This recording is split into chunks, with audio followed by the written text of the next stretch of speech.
ચેપ્ટરમાં અંતમાં હવે આંતરમાળખાકીય સેવા પહોંચ્યા છીએ। મૂળભૂત રીતે આંતરમાળખાકીય સેવામાં આર્થિક આંતરમાળખું અને સામાજિક આંતરમાળખું આવા બે વિભાગ આપણે ભણીએ છીએ। અને એ આર્થિક અને સામાજિક આંતરમાળખું એટલે આર્થિક આંતરમાળખામાં ઊર્જા, વાહન વ્યવહાર અને સંદેશા વ્યવહાર, અને સામાજિક આંતરમાળખામાં સમાવેશ થાય શિક્ષણ, આરોગ્ય અને રહેઠાણ। આવી રીતે પહેલાની જે બુક્સ હતી એમાં એ વિભાગમાં આવતું આખું આંતરમાળખું। હવે તમારા કોર્સ બદલાઈ ગયો, ચેપ્ટર બદલાઈ ગયો એટલે આંતરમાળખામાં હવે મુખ્ય 5 બાબતો બંનેની ભેગી કરીને લીધી છે। એમાંની સૌથી પહેલી વસ્તુ છે શિક્ષણ। આંતરમાળખું શા માટે જરૂરી છે? તો કે આંતરમાળખું છે એનો વિકાસ એટલે કે એ આર્થિક વિકાસનું એન્જિન છે।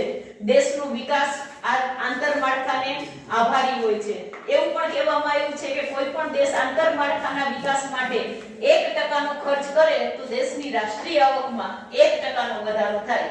આટલું જરૂરી દેશનું આંતરમાળખું છે, કારણ કે દેશનો વિકાસ મોટે ભાગે કૃષિ અને ઉદ્યોગો પર આધારિત હોય છે, અને કૃષિ અને ઉદ્યોગોના વિકાસ માટે આંતરમાળખું એટલે કે માળખાકીય સુવિધાઓ ખૂબ જરૂરી છે।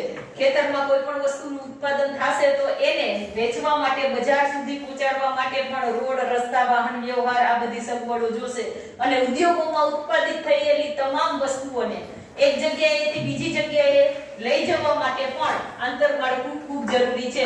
એટલે આંતરમાળખાના તમામ મુદ્દામાં સૌથી પહેલી વસ્તુ જોઈએ તો શિક્ષણ। હવે શિક્ષણનો સામાન્ય અર્થ આપણે અહીંયા આંતરમાળખામાં સૌથી પહેલું શિક્ષણ લીધું છે। શિક્ષણનો સામાન્ય અર્થ એટલે શીખવા કે શીખવવાની પ્રક્રિયા। હવે શિક્ષણની બાબતમાં અહીંયા આપણે જે કઈ વસ્તુ વર્તમાન સ્થિતિ શિક્ષણની ભણીએ છીએ એ તમારે લગભગ આ વર્ષ પૂરતી યાદ રાખવાની છે, કારણ કે હવે નવી શિક્ષણ નીતિ આવશે એમાં 10+2 ની આ શિક્ષણ વ્યવસ્થા છે એ બદલી જવાની છે। નવી શિક્ષણ પદ્ધતિ એટલે 5+4+4+3 આ નવી શિક્ષણ નીતિ છે। 5+3 3 અને 4 4 4 3 નહીં, 5+3+3+4 પણ એ નવી શિક્ષણ નીતિ અત્યારે યાદ નથી રાખવાની, અત્યારે તમારે આ શિક્ષણ વ્યવસ્થા પ્રમાણે ભણવાનું છે। શિક્ષણ શીખવવાની પ્રક્રિયા એટલે શિક્ષણ।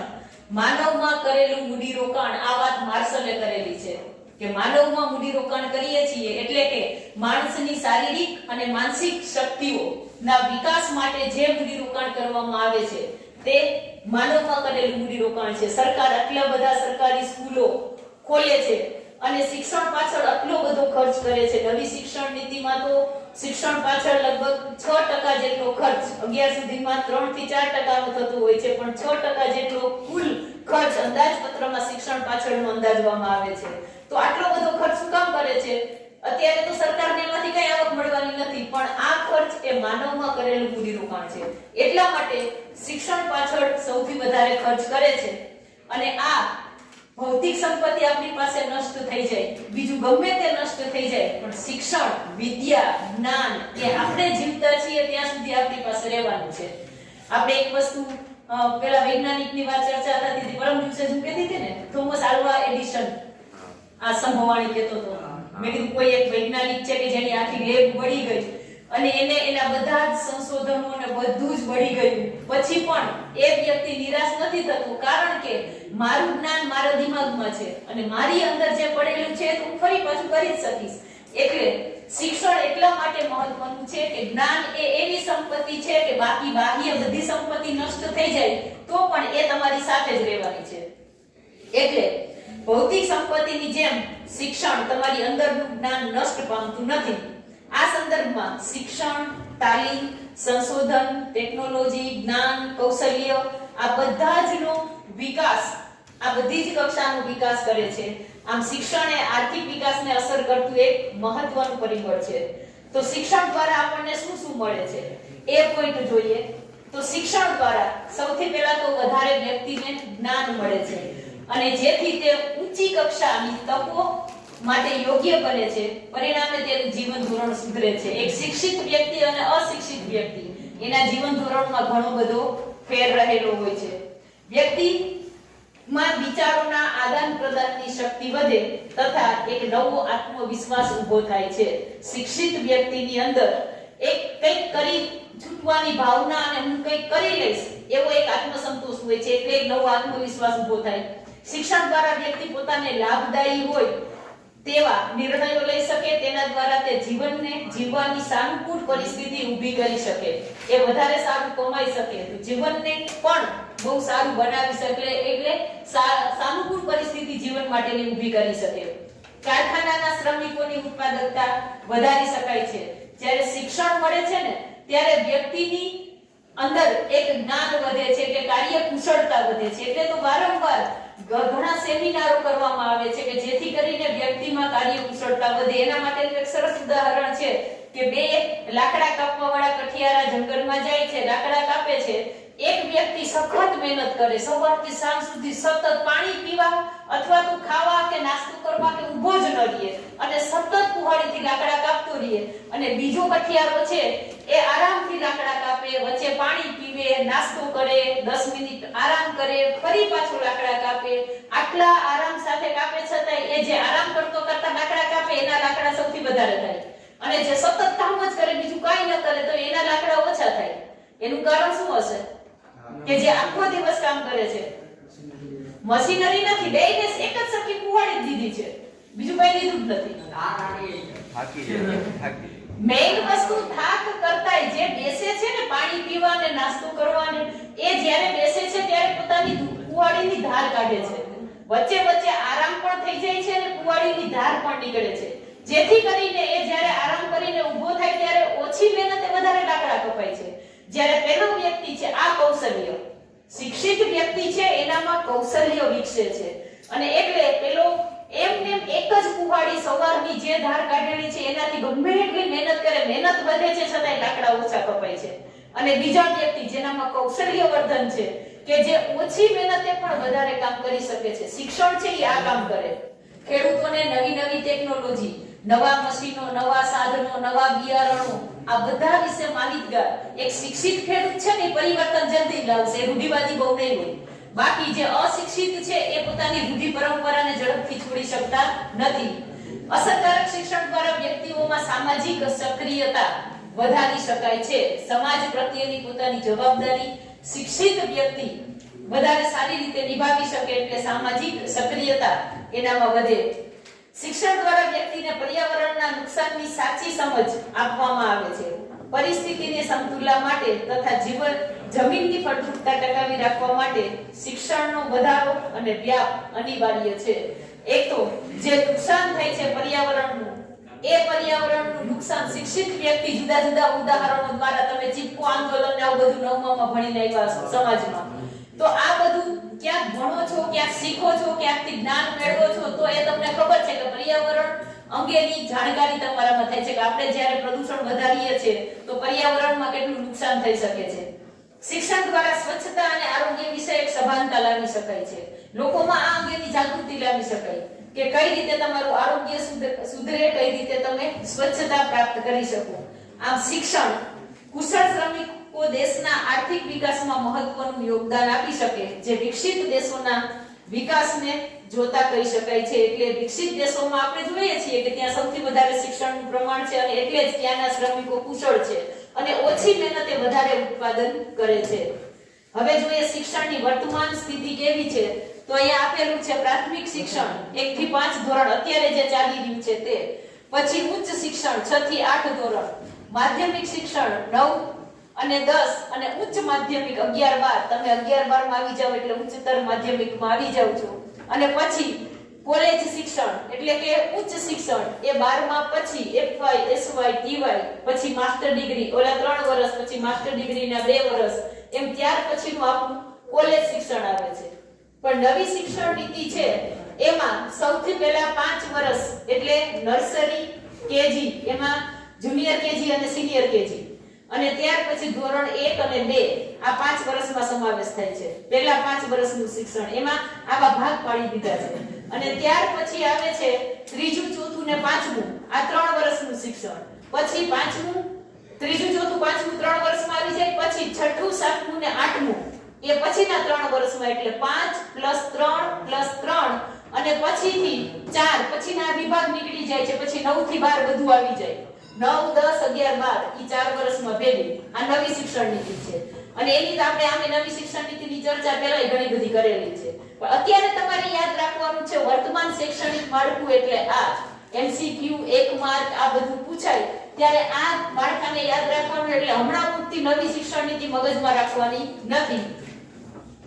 આ ઉપરાંત ધોરણ 8+ પછી ITI શિક્ષણ મેળવી વ્યવસાયિક કુશળતા મેળવી શકાય છે. 11 માં એક વિદ્યાર્થી છે ITI કરીને, અહીંયા કોઈ આપણે તો નથી ગયા વર્ષે હતો, ITI કરીને પછી 11-12 કરે, 10મા પછી સીધે સીધું ITI ને કેટલા બધા 4000 જેટલા કોર્સ છે ITI માં, અને એ સીધે સીધું તમને ટેકનિકલ જ્ઞાન આપે છે. એટલે 10મા પછી આવા પણ ગણાય છે. આપણા બંધારણે 6 થી 14 વર્ષની વય સુધીના બાળકોને પ્રાથમિક શિક્ષણ મફત અને ફરજિયાત. જો આ બંધારણનું અમલ કરવાનું શરૂ થયું ને એટલે જ 8મા ધોરણને પ્રાઇમરીમાં લેવું પડ્યું, કારણ કે 6 થી 14 વર્ષની વયને મફત અને ફરજિયાત શિક્ષણની વાત છે તો 8મા ધોરણમાં ભણતા વિદ્યાર્થીની વય 14 વર્ષ સુધીની હોય, એટલે 8મા ને પહેલા 8મું હાઈસ્કૂલમાં આવી જતું, પણ પછીથી 8મા ધોરણને પ્રાઇમરીમાં જવા દીધું આ બંધારણના નિયમને માનવા માટે. એટલે આ પણ MCQ 1 માર્ક માટે છે. બંધારણના નિયમ મુજબ કઈ વર્ષના બાળકો પ્રાથમિક મફત શિક્ષણ મેળવવા માટે યોગ્ય છે? 6 થી 14 વર્ષની વય યાદ રાખવાની છે આ આંકડો. આ પ્રાથમિક શિક્ષણ મફત અને ફરજિયાત આપવાની જવાબદારી રાજ્ય સરકારોની છે તેવો આદેશ છે. આયોજન કાળ દરમિયાન શિશુ મંદિરથી શરૂ કરી ઉચ્ચ શિક્ષણ આપતી વિવિધ શૈક્ષણિક સંસ્થાઓની સ્થાપના, તેનો વિકાસ વિસ્તાર થયેલા જોવા મળે છે. શિશુ મંદિર એટલે કે બાલ મંદિર, અને એ શિશુ મંદિરમાં ઘણા બધા બાલ મંદિરમાં જાય છે, ઘણા ઇંગ્લિશ મીડિયમ સ્કૂલોમાં જાય છે, ઘણા બાળપણથી ઇંગ્લિશ ABCD પહેલા શીખે, કકો નથી શીખતા. પણ હવે નવી શિક્ષણ પદ્ધતિમાં જે તે પ્રદેશની મૂળભૂત જે ભાષા છે એની ઉપર ભાર દેવામાં આવ્યો છે, કારણ કે બાળક પોતાની ભાષામાં સરળતાથી ઝડપથી શીખે, બીજાની ભાષામાં તેને સીધે સીધું ગોખવાનું થાય. કન્સેપ્ટ ક્લિયર હોય પછી તો બીજી તમે ગમે એ ભાષા ગમે ત્યારે શીખી શકો. 2013-14 માં ભારતમાં પ્રાથમિક શાળાઓની સંખ્યા 1.4 મિલિયન હતી અને તેમાં 7.7 મિલિયન શિક્ષકો હતા. 1 મિલિયન એટલે 10 લાખ, બરાબર? આ યાદ રાખવાનું. ગુજરાતમાં રાજ્ય સરકારના ગુણોત્સવ અને શાળા પ્રવેશોત્સવ આ કોરોના આવ્યા પછીથી 2 વર્ષ તો આ બધી વસ્તુઓ બંધ રહી, ગુણોત્સવ ને શાળા પ્રવેશોત્સવ ને બાકી સરકારી શાળાઓમાં ખાસ કરીને પ્રાઇમરીઓમાં સૌથી વધારે આવા બધા કાર્યક્રમો ઉજવવામાં આવે. એમાં વધુને વધુ બાળકોને શાળામાં પ્રવેશ આપવામાં આવે. 13-14 માં પ્રાથમિક શિક્ષણમાં નોંધાયેલા બાળકોની સંખ્યા 93% હતી. સર્વ શિક્ષા અભિયાન RTE શિક્ષણ અધિકારનો કાયદો. RTE નું ફૂલ ફોર્મ શું થાય? RTE ફૂલ ફોર્મ અહીંયા RTE શિક્ષણ અધિકારનો કાયદો, રાઇટ ટુ એજ્યુકેશન, અને બીજું છે RTI કરીને તમે કયો છે ફોર્મ ભરવાનું, RTI right to information. RTI કરો એટલે તમે કોઈ પણ બાબતની ઇન્ફોર્મેશન જાણકારી મેળવી શકો, પણ આ RTE રાઇટ ટુ એજ્યુકેશન શિક્ષણ માટેનો અધિકાર, એ બાબત મુજબ શિક્ષણનો વ્યાપ વધારવાના પ્રયત્નો કરવામાં આવે છે. RTE આ મફત શિક્ષણ માટે 25% ની જગ્યા હોય છે દરેક સ્કૂલોમાં આપવાની, હે ને? આ એના માટેનું ફોર્મ. ગરીબી અને નિરક્ષરતાને કારણે આપણા દેશમાં શિક્ષણનો જોઈએ એટલો વિકાસ થયેલો નથી. હજુ નાના ગામડાઓમાં પ્રાથમિક શિક્ષણની સ્થિતિ ઘણી બધી ચિંતાજનક છે. 29% જેટલા બાળકો 5મા ધોરણનો અભ્યાસ પૂરો કર્યા પહેલા જ શાળા છોડીને જતા હોય એવું માલુમ પડે છે. હજુ આજે પણ તાલીમ પામેલા શિક્ષકનું પ્રમાણ ઓછું છે. વર્ષ 2013-14 માં પ્રાથમિક શિક્ષણમાં 46 વિદ્યાર્થી સામે 1 શિક્ષક, એટલે કે 46:1 નો રેશિયો. જો આ બધા આંકડાઓ છે ને MCQ માટે યાદ રાખવાના છે, ટૂંકા પ્રશ્નો માટે. જ્યારે ઉચ્ચ પ્રાથમિક શિક્ષણમાં 34:1 એટલે કે 34 વિદ્યાર્થીઓની સામે, બાળકોની સામે 1 શિક્ષક નું પ્રમાણ. 2013-14 માં માધ્યમિક કક્ષાએ 69% વિદ્યાર્થીઓ નોંધાયેલા હતા, જ્યારે આ જ પ્રમાણ ઉચ્ચ શિક્ષણમાં 25% હતું. સાક્ષરતાના પ્રમાણનું અહીં આખું કોષ્ટક આપેલું છે. ભારતમાં અને ગુજરાતમાં સાક્ષરતાનું પ્રમાણ કેટલું? 81 માં 43.57%, ભારતમાં, ગુજરાતમાં 44.92, 91 માં 52.21, ગુજરાતમાં 61.29, 2001 માં 64.83 અને ગુજરાતમાં 69.14, 11માં 74.04. જો આ આંકડો યાદ રાખવાનો છે ગુજરાતનો અને ભારતનો. 2011માં ભારતમાં 74.04% શિક્ષણનું પ્રમાણ અને ગુજરાતમાં 79.31%. ભારત કરતા ગુજરાતમાં ટોટલ દેશ કરતા ગુજરાતમાં શિક્ષણનું પ્રમાણ વધારે છે. પણ સરેરાશ આમ આંકડા જોતા જઈએ તો શિક્ષણનું પ્રમાણ ધીમે ધીમે કાળે ક્રમે દેશમાં વધતું ગયેલું જોવા મળે છે. શિક્ષણના પ્રમાણના કોષ્ટકમાં 2011 નો આંકડો ભારતનો અને ગુજરાતનો મોસ્ટ આઈએમપી યાદ રાખવાનું છે. બરાબર.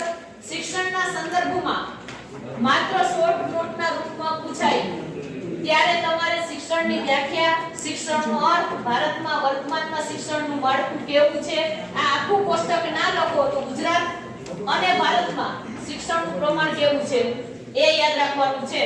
અને તમારે શિક્ષણ દ્વારા વ્યક્તિ કઈ રીતે વધારે ને વધારે વિકાસ પામે છે એ શોર્ટ નોટમાં દર્શાવવાનું છે. હવે આવે છે આરોગ્ય, સામાજિક અને આર્થિક આંતરમાળખું. આર્થિક આંતરમાળખું હજી પછી એના એકાદ બે મુદ્દા આવશે, પણ સામાજિકમાં પહેલા શિક્ષણ લેવાઈ ગયું. બીજું આવે છે આરોગ્ય. આરોગ્યનો અર્થ અને મહત્વ. આરોગ્ય કોને કહેવાય અને આરોગ્યની વર્તમાન સ્થિતિ શું છે. આરોગ્યની વાત આવે એટલે વિશ્વ આરોગ્ય સંસ્થા WHO,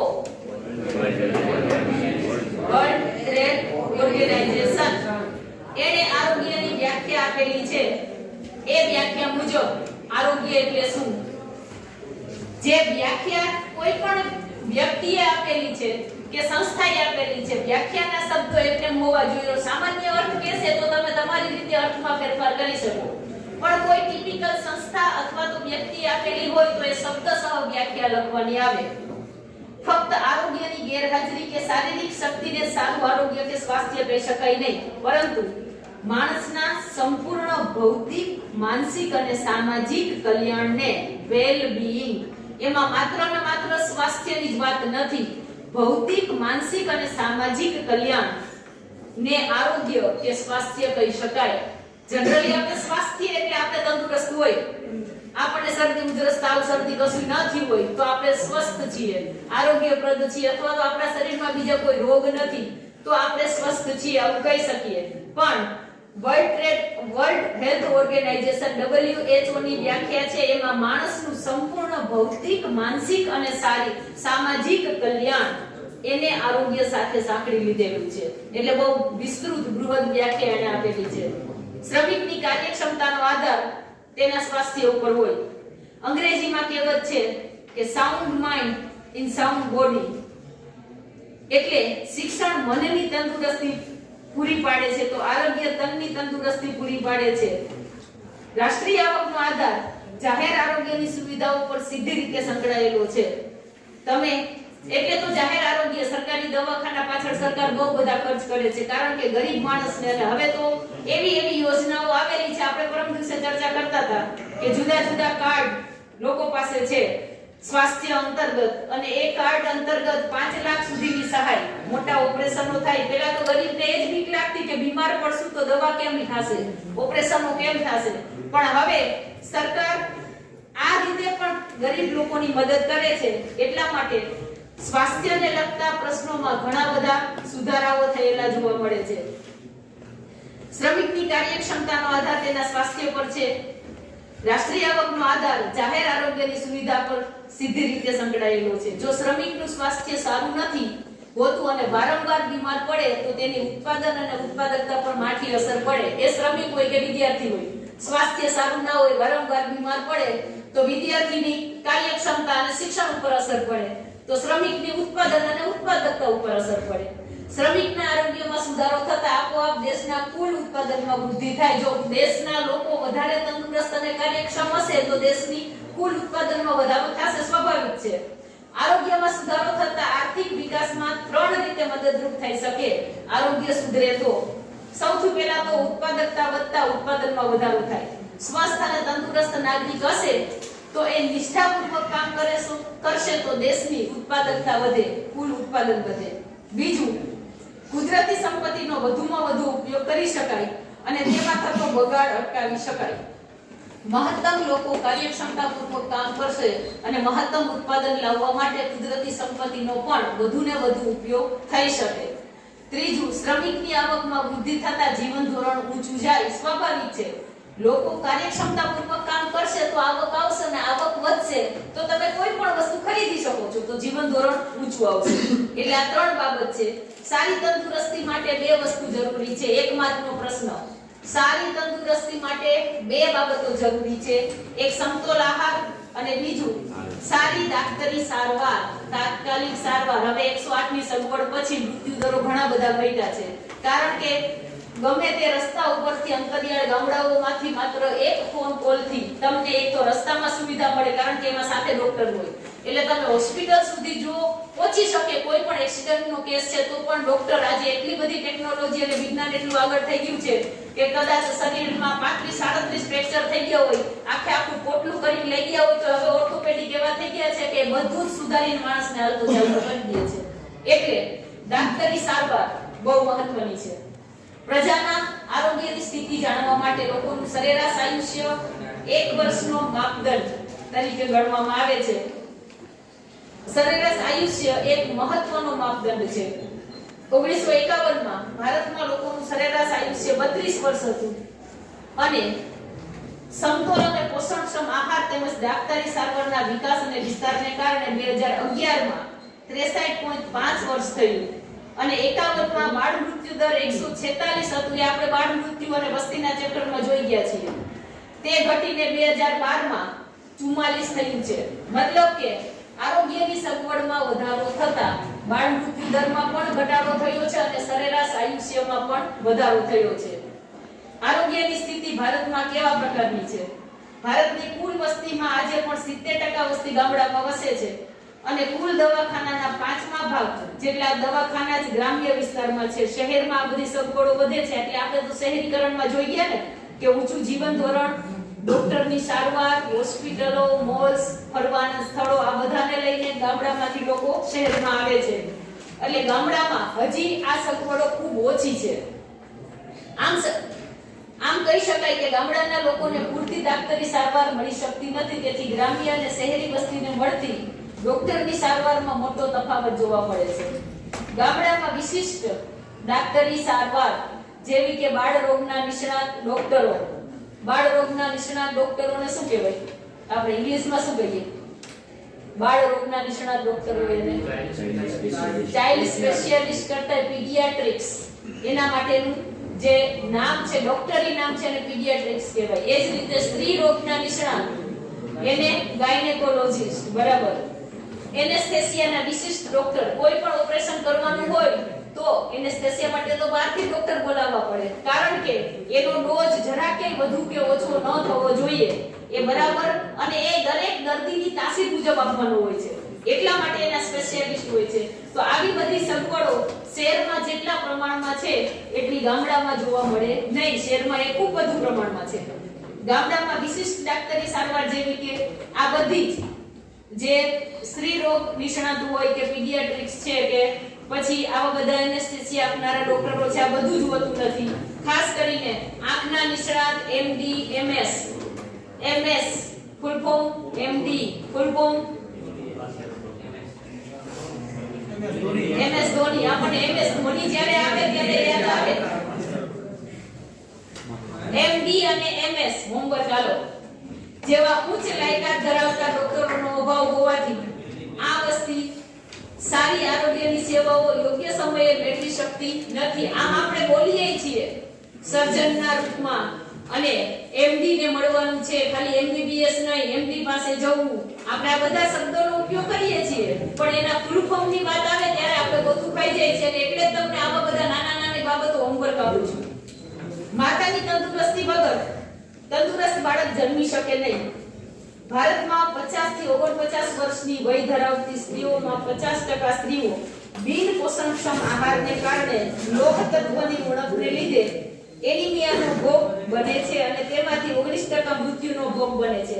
અને એટલે સરકારી દવાખાનામાં આવી બધી અને આંગણવાડીઓમાં પણ દીકરીઓને લોહ તત્વ આયર્નની ગોળીઓ એના દ્વારા મફત વિતરણ કરવામાં આવે છે. લોહ તત્વની કમીને લઈને સ્ત્રીઓમાં 19% મૃત્યુનો ભોગ બને છે. આ બધી ખામીઓ શિક્ષણના પ્રચાર પ્રસાર અને આરોગ્યની સુવિધાઓના વિકાસ વિસ્તારની થી શક્ય બને છે. વિશ્વ બેંકના અહેવાલ પ્રમાણે ભારત સરકાર પોતાના કુલ ખર્ચના 4.4% ખર્ચ આરોગ્ય પાછળ ખર્ચે છે, જેની સામે અમેરિકા 20.3% અને ચીન 12.5%. તમે જુઓ આપણો ખર્ચ આરોગ્ય પાછળ ભારત ખર્ચ કરે છે એમસીક્યુ માટે 4.4%, અમેરિકા 20.3% અને ચીન 12.5%. ચીનમાં તો આટલો બધો કોરોના બીજા બધા રોગ લાગે આખા દેશમાં વિશ્વમાં ફેલાવે છે, તો એને તો આરોગ્ય પાછળ જાજો ખર્ચ કરવો પડે ને. સરકાર આરોગ્યની સુવિધાઓ પાછળ વધુને વધુ ખર્ચ કરતી રહી છે અને તેમાં ઉત્તરોત્તર વધારો થતો રહ્યો છે. આરોગ્ય અને દેશના આર્થિક વિકાસ વચ્ચે ખાસ સંબંધ હોવાથી સરકાર ગામડાઓ સુધી આ સેવાઓના વિસ્તાર અને વિકાસ કરી તંદુરસ્ત સમાજ અને તંદુરસ્ત રાષ્ટ્રનું નિર્માણ કરી શકે. બે વસ્તુ તમને કીધું છે, એમડી અને એમએસ. અત્યારે કહી દઉં તો તમે યાદ જ નથી રાખતા, એટલા માટે આવી વસ્તુઓ તમને હોમવર્કમાં આપું છું. આવતીકાલે આ વસ્તુ તમારે મને કહેવાની છે, એમડી અને એમએસ નું ફૂલ ફોર્મ શું થાય છે તે. ચાલો આ બે મુદ્દા સમજીને હવે પછી આગળ આવશે વીજળી અને એને લગતા બીજા બધા જ, વીજળી, રેલવે, પેટ્રોલિયમ, આ બધું પછી કરશું. અત્યારે આ બે મુદ્દા બરાબર, એના અર્થ બેને સેપરેટલી ટૂંકનોંધના રૂપમાં પૂછાય 3 માર્કમાં, તો એને પણ એ રીતે લખવાના છે. ઓકે.